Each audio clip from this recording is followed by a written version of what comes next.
Ladies and gentlemen, welcome to today's session. I am privileged that today we get a guest speaker. He's the first guest speaker of the year, and we will be having more guest speakers from different areas who will be coming and sharing with us different insights from their field. So today we will be having a guest speaker, Winston, who will be talking to us about the idea of using storytelling as a personal branding tool. And I feel it is very important for us to think about how do we brand ourselves, because it will work for you as a personal brand as also for your business. So let me know in the comments if you can see me. We are good. You can hear me clearly. Between 1 and 10, how would you rate the audio? Are we at a 1, you're struggling? Or are we at a 10 where you can see me and you can hear me? And as you do that in the comment, also let me know where you're joining us from. I'll be happy to do that. And yeah, let me bring in Winston. Hi, Winston, how are you doing? Hi, Daniel. How are you? Hi, everyone. Good evening and welcome. Thank you very much for first accepting my invites to come and talk to members of Ascent Club, and more specifically to tell us about personal branding and using storytelling. I'm really excited about that. So before I give it to you to continue, if someone was to listen to you and take everything to heart, what you're going to share with us, what would you say will be the big takeaway they will have from our conversation today? The big takeaway apparently is about you, the person who's listening. At the end of all this conversation, I want you to be at a position where you can describe yourself with one word. Ah, awesome, awesome. So let me do some check in here. I can see Techie Pam saying we are at a 10, so you can hear us very well. Thank you very much. I can also see Brenda saying joining us all the way from Homa Bay, saying we are at a 10. That is good. If you have any question, any comment, any suggestion as we continue, I'll be happy for you to drop it in the comments. I'll be picking the questions later on. Then we'll get to address them towards the end. The session might take about 30, 45 minutes. Hopefully, I'm sure we'll not go over the 1 hour mark. So over to you, the brand coach. Okay. Thank you, Daniel. Thank you, everyone who's joining. Good evening. I don't know. I would want to know if is it possible, especially those people who joined in good time. One of them would just say hi. Is it possible that they can have a minute to say something? Okay, the thing is, unless I put the link in the our WhatsApp community so that they can join us back here on studio. But the main way we connect with them is just through chat, because right now we are on the StreamYard platform streaming, and then they are watching on YouTube. Like you can see Linda right there saying, "Hi guys, joining us in Linda, com." Linda is my good friend. Thank you, Linda, for joining us. Uh, yeah, I can see there's Michael saying 100% we are good. I can see Cecily saying 10 out of 10. Let me post the link on the group, our community group. So if anyone would want maybe to come live and ask a question or engage, or you can try to have maybe role play with them, they can be able to join. That's okay. That's super okay. Good. But otherwise, you're good to go. Yes, we are good to go. Let me just share the community. So the link that Okay. I'll post, guys, is for you to join us backstage. But if you don't want to engage, you can still follow through YouTube, LinkedIn, Facebook, and also we are on Instagram. You're good to go. Okay. I think that's pretty okay and very clear. Mhm. So we go ahead. Yes, yes, we can go ahead. Okay. So normally there's this essence in very many different spaces where you are normally pushed to have to introduce yourself. And for most people, especially those who are on this call, it will be easily relatable in terms of an interview where you are told, question number one, tell us a little bit Yeah. about yourself. For most people, that's an uphill because, especially in the scenario where you weren't expecting that question, and then it comes up. But then, high and above the spaces of interview and stuff, we do present ourselves from time to time in spaces where we're negotiating for stuff, just talking to friends, in family gatherings, meeting friends, on dates and stuff, etc. etc. So you realize there is, in essence, storytelling technically takes toll on our day-to-day livelihoods. But then, for context, we want to look at storytelling primarily as a tool for personal branding.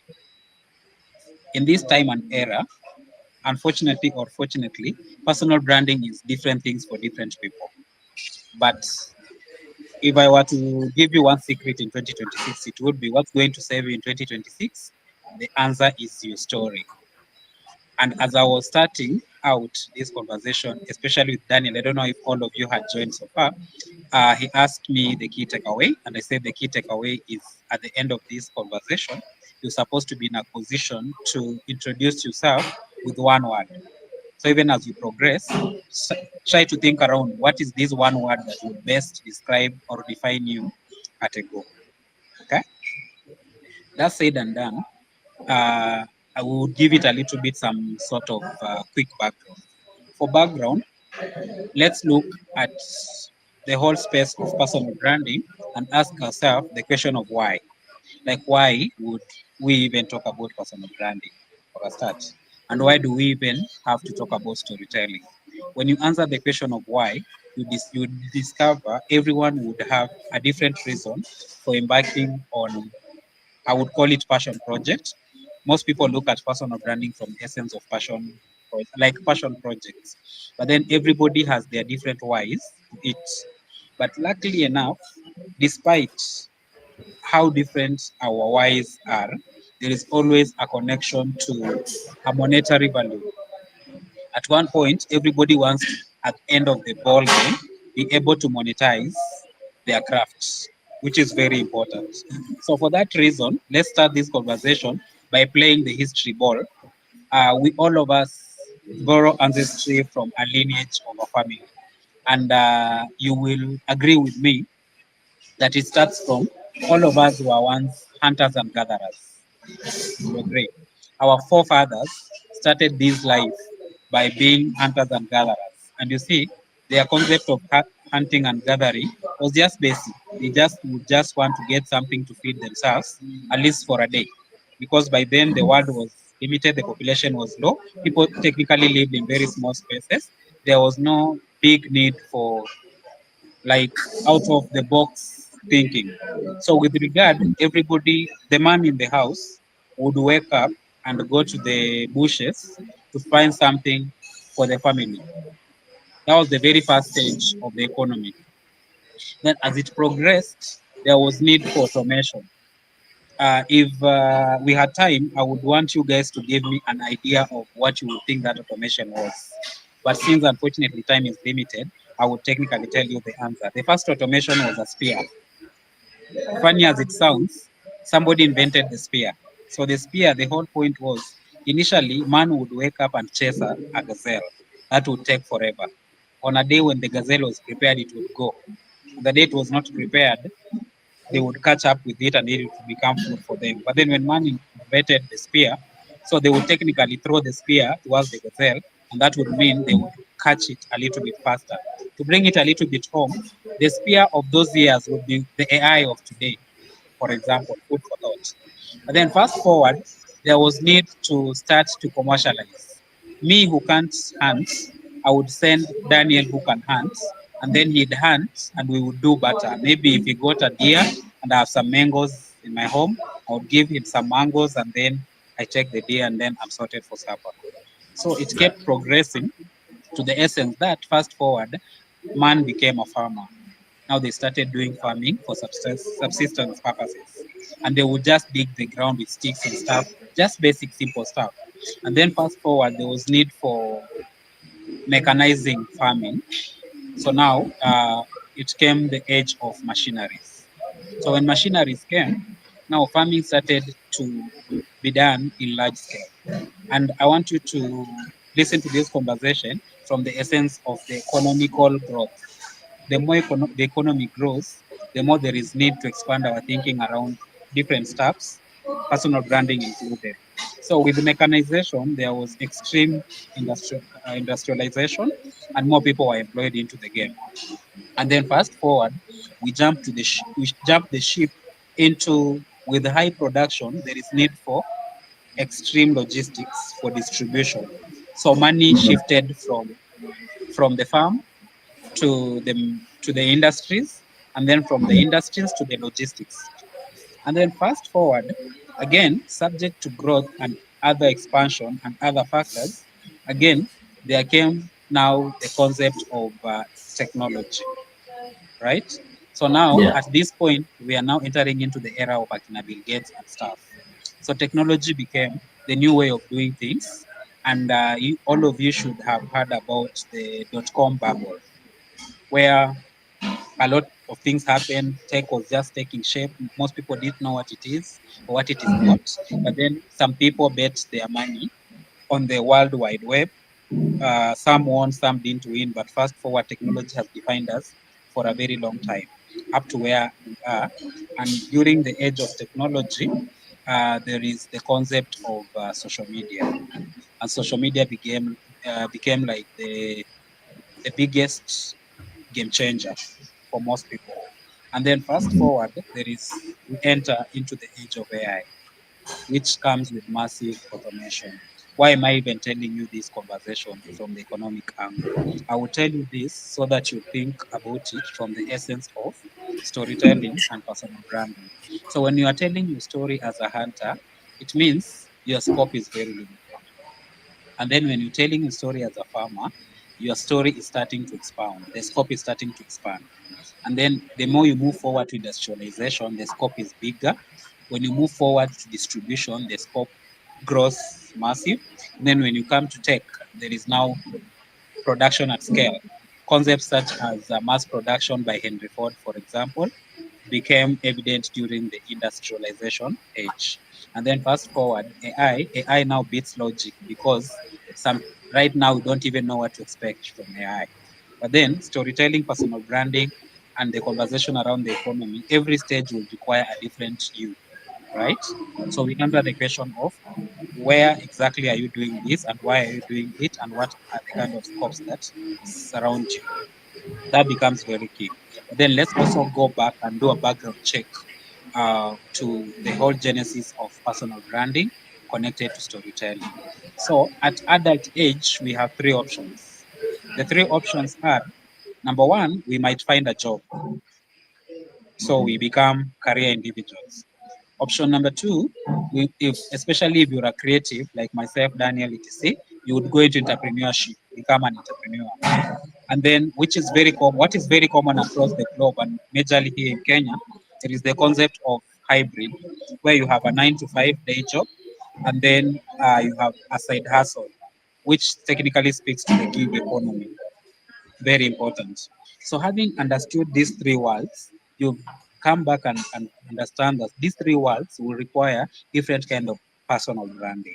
Like you'll brand yourself for the job market, you'll brand yourself differently for entrepreneurship, then you'll brand yourself differently if you're a gig worker, or rather that person who is in the hybrid space where you have a day job and a side hustle to keep. That understanding is very key normally to understand why, because once you understand that, it technically will give you information into which kind of tools do you put into your game so that it defines your next step. Then first things first, fast forward, the concept of storytelling linked to personal branding. I would introduce you to 5 elements. If you could help me note so that I don't steer off. The first Mhm. step, the journey, or Daniel, you'll be instrumental on that. The first part of the journey is stage one, which is identity, right? Then the second step of the journey would be packaging, number two. Then number three would be visibility. That is number three. Number four would be income, very important. And then number five would be impact, stroke legacy. So let's take a trip across the 5 different elements. This will technically help us understand why storytelling, why personal branding, and why is it very important in this space as we also have conversation around the future of work. We on the same page, Daniel? Yes, yes, we are the same page. Good stuff. So, okay, so let's start from identity. Identity. Okay, Why let me is just identity do this. important? Oh, I think I can take a notebook so that I can be able to identify those areas. Then we can yeah, see that's which okay. area maybe people have questions on. Yeah. Yeah, that's okay. Good stuff. So you had said there Tell were me when you're three. ready. Yeah, I'm good. I'm good. I'm ready. I can write down. The three areas were one, Identity number one, right? So why identity. identity is key? Hmm. Identity is key because self-awareness is the first step towards bringing us out our potential. You remember when I said the three words? So identity would be that decision, oh sorry, that point where you get to understand in the three words, where do you belong? Very key. And then number two, we're still at identity, having understood that, for example, I belong in the world of looking for a day job full time. That's it. So you now get to understand your kind of story should relate to the narrative you create. And then if you decide that you are an entrepreneur, you then have to connect your story to your enterprise journey. And then if you are like a majority of people where you have a day job and a gig, side gig on the side, again, it defines what kind of narrative it takes. But then, what goes into identity? It's a question that will technically take us decades discussing, but then identity is different things for different people.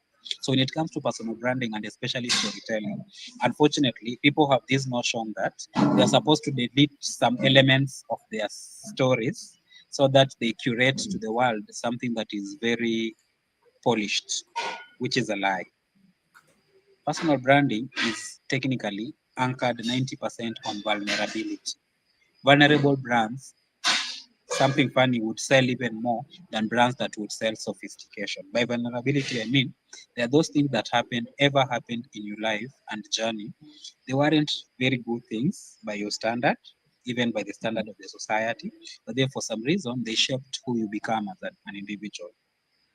So a super individual who is prepared for the conversation on personal branding, they would take that misfortune and present it to the world in a way that a thousand other people can relate, and it forms your basis of expertise. They would want to come to you and ask you, I can see that at one point, for example, you had this problem, you overcame, so I believe you're the person I want to talk to. So it technically becomes magnetic for you. Very important. So while at identity again, you're supposed to look at three things. Number one, history, where you've come from. Number two, you look at the wins. What has worked, what has not worked. And then number three, you look at the gaps. Sorry, not even before the gaps, you look at the losses, the misses. What do you think that you did wrong, you didn't do right?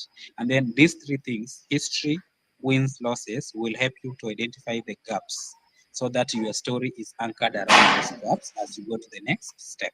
So I really want to be very brief because of time. So we can move to the next one, Daniel.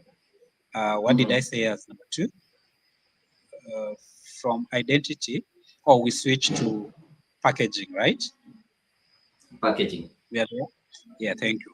So when it comes to packaging, this is the neat, this is the strength of it all. This is technically where massive work happens. Having had self-awareness with yourself, you have your identity right. Now you're in this space where now you're supposed to package. And when it comes to packaging, again, three things. Number one, skill set. Number two, your story. Then number three, the strategy. Very key. When it comes to skills, two things. Number one, you have your hard skills. Hard skills would involve those things that you picked along the path of school and learning. So they become your hard skills. For example, you're an accountant, you've gone through school and learned accounting. So that becomes your hard skill priority. And then number two, soft skills. Soft skills are those things that are possibly some sort of internal, they are inborn, they are with you. For example, you are a good storyteller, so that becomes your soft skill. So a super brand would combine the two worlds, soft to hard skills, to bring out a beast out of themselves. So that's very key to note. And then the second category of that element of packaging would be the story.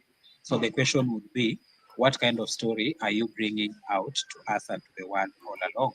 So your story is technically, as I said, a combination of your history, the journey of travel, the wins, the losses, the misses, and the kind of gaps that you establish. And then let's go to the strategy. So the strategy technically links to the three worlds that I introduced you. The strategy would be, a person who is looking for a job wouldn't brand themselves as a person who is in business. So would a person who is in business wouldn't brand themselves as a person who is a gig worker. Your world apparently defines the kind of strategy you employ to link your skills to your story and win significantly. So that's very key, number two. So we can move to number three. Uh, Daniel, help me pinpoint what I had said was number three. Okay, I guess I was writing as you went along. So there is identity, packaging, Oh, number three would be visibility. visibility. Yeah. So visibility now Mhm. is where you offer yourself to the market, is where you offer yourself to the world. So visibility again, two worlds. There is the virtual visibility, which is online, and then there is offline visibility. So visibility is wrapped around community building. And as a super brand, you're supposed to create a community both in the virtual space and again in the offline space, right? Because the Yeah. market is technically hybrid. Traditionally, why did I even tell you the story of starting off as hunters and gatherers? You'd realize for the longest time we existed in brick and mortar. The tech wasn't as embraced as it is embraced right now. So traditionally, we existed in that world where it was brick and mortar. You have to meet somebody, say hi, tell them this is me, this is what I'm selling. But then fast forward right now, subject to technology, we can technically do business without even having to meet in, in person. Like for example, right now we are having this conversation. I'm in a different location. Daniel is in a different location. The listeners are in different locations, but we are able to be connected by tech. So visibility always very important. Network both online and offline becomes very key for you to be visible in the eyes of those people who might want to interact with you and your brand at whatever point so that you can dispose the value that you present. And don't forget kindly, when I was doing number two on packaging, the packaging is supposed to bring out your value, right? Having brought out your value, now presentation is now where visibility becomes key because you are visible to people and spaces where your value can be recognized, and in most cases people would approach and want to get a stake out of you because of the value that you present through your efforts in personal branding and how effectively you tell your story. So that would mean naturally you work on your storytelling capabilities. And when people talk about storytelling, sometimes they get it all twisted. There is storytelling, the art, and then there is the storytelling, the medium, and then there's the storytelling platforms. So again, these things are conjoined, one into the other, and the other and the other. So just before I wrap on visibility, I keep advising people on a concept I personally call 360 degrees presence. 360 degrees presence is technically you ensuring that you are available physically, you're also available virtually. And when we talk about virtually, you can technically do a quick audit of your social media presence, for example, and then list in order of priority what exactly is key for you. Talk of LinkedIn, talk of Facebook, talk of Instagram, talk of TikTok, talk of the newsletters, etc., etc. Depending with the kind of story you're creating and the kind of people you want to serve and where they exist, technically gives you an easy avenue to decide my audience is on LinkedIn, so I am supposed to show up, be very present, and give them value through that platform. So that is it for number three, which is visibility. And as, again, I said I will try to just go through very fast because of time. So number four is the element of income, rather monetization. And monetization is where the rubber meets the road. Most people have value, but then they under monetize or don't monetize at all or get it wrong when it comes to monetization. So when it comes to monetization, I keep telling people you technically have to have your own framework because it's not the same for everybody. Depending with what your personal brand intends to offer to the world, you would realize you will monetize in different ways, but then you cannot monetize what you don't understand. That's why we had to start this conversation on the history of identity, packaging, visibility for us to come into monetization, because the biggest mistake again people do is to rush to monetization before you package the value and anchor it very correctly. So what do you end up with? You end up with a scenario where clients don't even understand what you're offering. So it becomes hard. If I don't understand you, how can I buy what you're offering? So it's very important to start the journey from identity, go to packaging, do the visibility thing very right, and then monetization naturally almost falls into place by itself. So when it comes to monetization, there is always a framework that I use for my coaching. That's something I can take you through on a different occasion, but then very quickly, I'll give my own case scenario. For example, I said my name is Winston. I am a full-time storyteller, and I represent the Brand Coach Network, where we teach individuals on how they can use storytelling as a pathway to their next opportunity. So that is me and what I represent and what I do. But then, what is the Brand Coach Network? The Brand Coach Network is technically a storytelling led 360 degrees capacity building outfit. As an individual, even before the network, I do 360 capacity building. What is 360 capacity building? It involves number one, coaching, number two, training, number three, mentorship, number four, consultancy, number five, content, and then number six, speaking. So all these things speak into capacity building. But then, having been in the game long enough, I decided to create an ecosystem where I give other individuals, such as Daniel and you who is on this call today, an opportunity to plug into the network and get some help through the network. The mantra is you do good to others while also helping yourself. Very important. So that is technically my monetization avenue. Again, Daniel, we would technically need a different session specifically for monetization, because monetization have a lot of information to offer. So you can also note that for future conversation, we will do a full session just for monetization. But then when it comes to you as an individual, having understood your identity, packaged it, worked on visibility, and you know the value that you can offer, we can always come to have a conversation with regards to then how do you monetize and how does it make sense to you and the world that you're offering value to. So the last 3 minutes, we can now shift the gear to step number five, which is impact, right? Yeah. Impact is number five. So over the course of doing what you do, you also have to look at it from the lens of what kind of impact are you creating in the short, mid, and long term. That question is very important because every brand in a way affects its ecosystem. So if your brand, whatever you're offering, you should have at least two, three people coming up and saying, why it not for Daniel organizing this session today, I would be as green as I was in 2025, right? So that is some way to measure impact for a start. But then to give you a quick pointer into what impact would mean, for example, for me as an individual, through the Brand Coach Network, our mission is to create 10,000 unique brands over the next 10 years so that we can impact a billion lives globally. That is obviously huge, but it also means that we are supposed to anchor this on a lot of strategy. For instance, the Brand Coach Network is anchored on three things, which is community, collaboration, and coaching.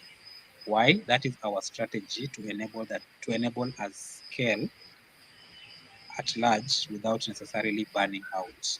Why? Because the mission we are on is huge, wide, and large. So we technically anchor on the essence of community. We build both virtual and physical communities. And then collaboration is like our second hand. We collaborate over and over again so that we can be able to offer scale. And then coaching is our key ingredient. We offer coaching through cohorts, one-on-one groups, etc. etc. So for you who is on the call, and now maybe this is a wake up call for you, you'll be thinking about your brand and what you can do for yourself in 2026 and beyond. Feel free to technically just press that dial, reach out. Let's see what we can do for you for a start. So that said and done, Daniel, I want to believe I've utilized the first 30 minutes of this conversation. So the remaining few minutes will be donated back to the audience for questions. Kindly, if you agree. Thank you very much. I think quite insightful right there, and I want to thank you for your time. By the way, if you have any question, feel free to drop in the comments. I can see Kibe has joined us on stage or backstage. I want to bring you on. I don't know if you have a particular question or comment you wanted to ask. So maybe Kibe, how are you doing? Can you hear me, Kibe? I think you're muted. If you would want to ask a question or comment, you can unmute yourself. And if you want to join and ask the question live, I'll be happy to allow you at the backstage so that you can also join us. But thank you very much. First, let me recognize some more people who are able to join us in this conversation. I can see Lydia Makatibo all the way in Meru joining us. Thank you very much.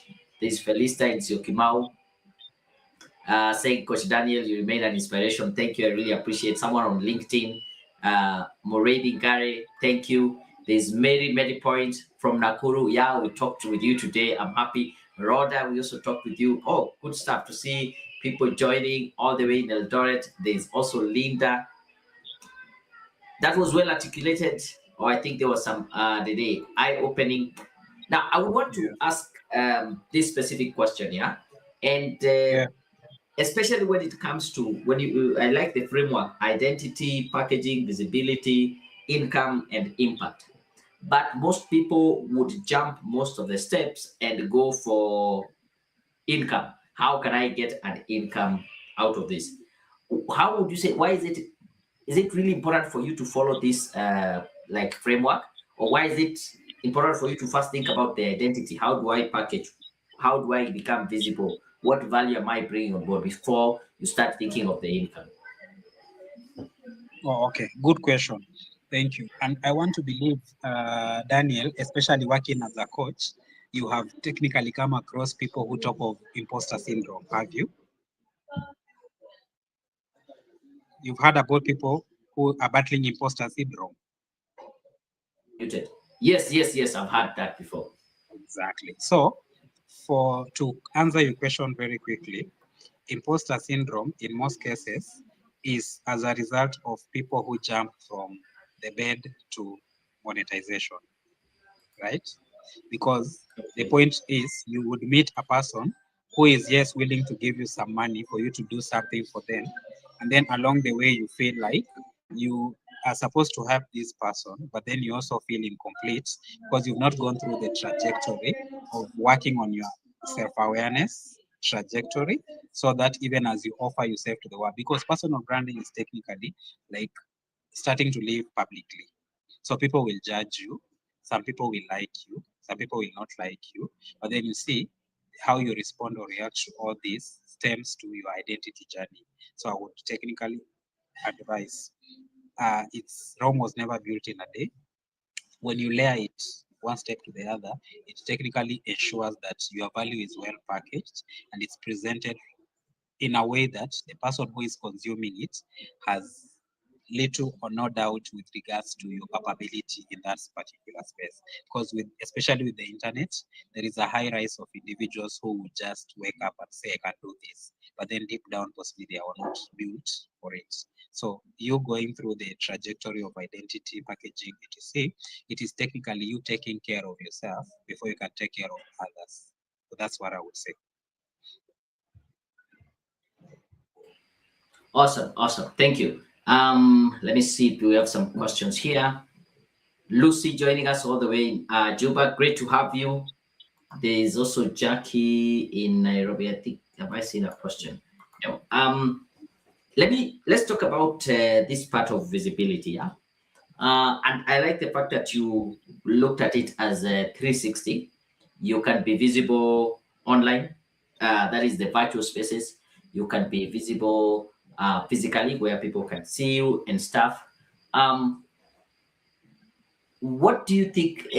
Why is it important to think about it all around it rather than just online? Because most people think about visibility only online, maybe on LinkedIn, how they interact, but also there's 360, all the different ways. Because I can tell you, there's a time I once met a client who we interacted on Instagram. I think it was Instagram, yes. And then when we met face to face, she was like, "Ah, I knew it was you because you just look like your photo, like on the Instagram or the videos that I do. It's not like they are two different people totally. Like you can see a picture and say, yeah, this is someone I am able to recognize. Why is it important to have a correlation between the physical, the virtual, and all these spaces together in terms of visibility? Okay, good question again. It's not cast on stone, however, but Mm-hmm, considering that you are on a journey from identity to packaging to visibility to income and impact, and mm-hmm, this is where exactly I also advise people to think of a blueprint so that you are looking at your brand not in days, not in weeks, not in months, but in decades, mm-hmm, right? So, what kind of impact are you looking to and for in the longer term? So, that question having been answered, it now brings me to help you identify why 360 presence. The whole idea is we live right now in a hybrid world. Hybrid meaning the opportunities both online and offline, right? So, mm-hmm, especially depending with what kind of, you'd realize no man is an island. Your customers exist both offline and online. And even you can technically do an mm-hmm, analysis and get to say, out of the clients you have, for example, or people you engage with, how many did you meet online? How many did you meet offline? So with that, you can technically see where you are. But then, number one, offline is a good market because naturally people would technically like feel you. You see commoditization because as a brand you become a commodity. So it's easy for somebody to say, yeah, this is hi, you'll shake hands and you technically connect offline. But then online would help you, especially with scalability, because with mm-hmm. social media, for example, somebody who is in a different location from yours can interact with your brand also. So it's about strategy. How do you use your offline networks? And then how do you use your online networks? And then why 360? Why 360? If we had time, we were to do a trip across the generations. But since time is limited, again, we can do that a different day. If you are to look at the generations from the silent generation to the forgotten generation to the baby boomers to the Xers to the millennials to the Gen Zs recently to the Gen Alpha coming up to the Beta, all these people experience the world differently. For example, right now, all Gen Zs we know they were born with the internet and gadgets and stuff. So if you are the kind of brand you're offering is mainly targeting the Gen Zs, you would realize applying the 80-20 rule, it would mean virtual is more your thing than of the virtual space. So again, there's a lot of math to do around it. So it's always a plus to do 360 presence, but then it narrows down to having understood your brand, what you're offering, and your demographics with regards to where exactly are your clients and how best and fast can you reach them at, I would say, average costs without burning out. Awesome, awesome. That is great. I think those are the questions that I had from my side. Um, I can't see any question here. I think Abdirazak saying joining all the way from Wajir. This was a good piece by Winston, though I was watching while on a tight schedule. Thank you very much for creating the time and joining us. I'm sure even you squeezing that time, you have been able to learn something. If there's any question, let it come in. If not, I just want to share one more thing and then we can be able to call it a day from our end. If you're there, you have just heard about, you have just bumped into this presentation. I want to say thank you for joining us, and I'm sure you have found it valuable. This is all part of what we call the Ascent Career Club. And with Ascent Career Club, this is a community where we try to help you position yourself well as you grow in your career. Yeah. And there's a lot of benefit that you will be able to get if you decide to join the Ascent Career Club. We have one-on-one coaching session. We have group sessions, group coaching sessions. On our Ascent platform, we have over 20 courses that will help you in leadership, management, and other soft skills. We also provide continuous job application support. And you being member of this community, you also have access to more course materials, workshops. We have a book club. We also provide you with job application supports 12 months until you are able to get a job. I know Abdirizak joined us, is it in December? I hope is now we are able to start identifying some of these roles and we get to apply.